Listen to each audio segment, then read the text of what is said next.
Okay, let's dive into this. Today, we're exploring a seriously fascinating philosophical text from 2014 by Jia Feng. It's an explainer that really digs into this profound, honestly kind of startling relationship between our deepest human intentions and the universe itself. Because this text, it completely challenges how we look at our everyday reality, asking us to actually look inward to make sense of the world outside. Take a second to just absorb this opening quote. If the earth is a vast desert, the heavens will not bring rain. When the human heart is barren, the heavens will not bestow spiritual gifts. This right here establishes the core thesis of our explainer. The universe, according to Jia Feng, isn't just some random, empty void where things just happen to us. No, it acts as a giant, incredibly precise mirror. Basically, if our internal landscape is barren like a desert, well, the heavens are going to respond in kind. To understand the world you're currently experiencing, you first have to examine the state of your own heart. Which brings us to Section 1, the Tao's universal mirror. Let's unpack this central metaphor, especially when you think about the often chaotic human condition. So how exactly does this universal responsiveness actually work? Well, Jia Feng calls this dynamic the justice of the Tao.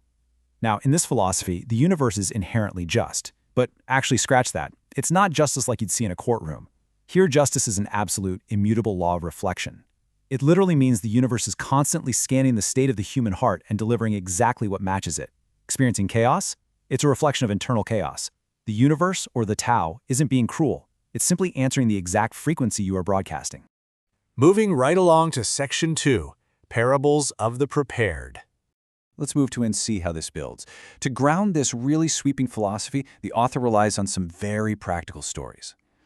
Think of it like a giant puzzle coming together.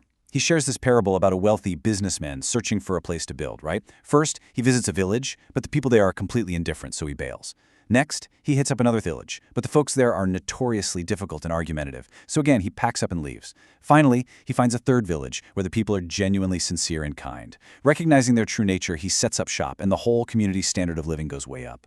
And this brilliantly illustrates the flip side of the coin, contrasting the businessman's success with the tragic story of a wise master. This master had extraordinary teachings and traveled through countless towns searching for a worthy disciple. But unlike the businessman, he never found anyone with the right internal qualities. He eventually passed away, and his teachings were lost forever. The takeaway here? Universal gifts require people whose qualities actually match them. The universe doesn't force its wondrous things on those who aren't prepared for them. Which brings us to this incredibly powerful statement. Only a life of absolute beauty deserves to enjoy absolute beauty. These wondrous things we're talking about, they are hidden right there in the ordinary, literally waiting to be discovered by those prepared to receive them. But this destiny isn't some predetermined thing. It's entirely based on intrinsic preparation. The idea is that only a life that has cultivated absolute beauty within deserves to experience it from the outside world. Okay, on to Section 3, Realities of Building Life Chanyan. Shifting from theory to real-world application, Jia Feng actually put all this into practice by founding an organization called Lifechan Yuan. He writes that early on, his mind was just overflowing with these wondrous insights. But as the group grew, he faced massive setbacks, insults, and criticism. He describes hitting this severe internal crisis where the wondrous things in his mind literally started to disappear. He found himself asking, why should I pass on the mysteries of the universe to people who respond with such hostility? His initial burning enthusiasm slowly morphed into a deep sense of pity for humanity. Let's look at Section 4, Facing the Skeptics. Now, what's really interesting about this slide is the sheer scale of the accusations leveled against him, which we're just outlining neutrally here. People were claiming his true intentions were to gain political power, to somehow replace the government, or to stir up trouble for other groups. And beyond that, there were these stark rumors that his ultimate goal was to deceive people for money and sex. I mean, these are massive, heavy accusations that completely clashed with his stated mission of sharing universal beauty. The pushback was immense. And this tension wasn't just with the public. Authorities were involved too. The text recounts a candid chat with a Yunnan police officer who essentially said, look, I don't see any ambition in you, but the problem is, if Lifechan Yuan continues to develop, will it cause trouble for the government? Will it shake society? It really highlights the fundamental tension here. A spiritual movement aiming for peace, bumping right up against the pragmatic fears of authorities, worried about a growing organization disrupting the status quo. So how did Jia Feng react to all this skepticism? Well, he basically felt explaining himself was futile. He concluded that human thoughts and the realms of higher celestial beings are just on totally different wavelengths. He uses a rather blunt analogy for this. It's like a pig trying to comprehend the human world.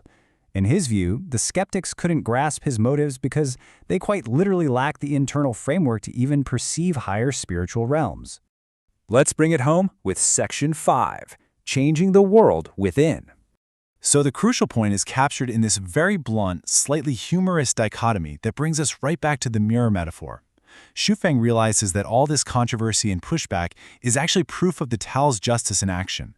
A chaotic human heart creates a chaotic world. He puts it like this: if people want honey, they receive honey. But if they're actively looking for dog dung, meaning if they expect deception and malice, the universe will happily oblige and give them exactly what they're looking for. And because of this, Xu Feng's reaction to critics telling his followers to leave is actually pretty surprising. He welcomes it. He views this whole situation as a natural filtering process. If someone's faith is so unstable that rumors easily sway them, he considers them immature crops. Honestly, he feels it's just exhausting trying to drag unprepared people toward higher understanding, so he's genuinely relieved when critics lead them away. It lightens the burden. But he does pose one really sharp philosophical question about these critics. He asks, are there people in this world who truly are acting entirely for your good? It really makes you think about human motivation, doesn't it? When someone intervenes in your life claiming it's purely for your safety, you gotta wonder, how much of that is genuine care, and how much is them simply projecting their own cynical worldview onto you?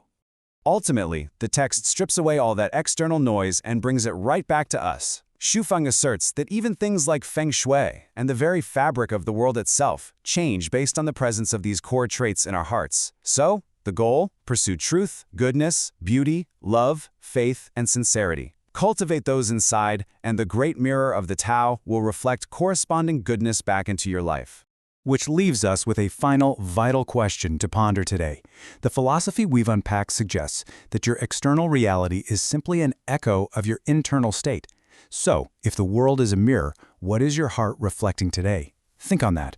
Thank you so much for joining me for this explainer, and remember to keep seeking those wondrous things hidden right there in the ordinary.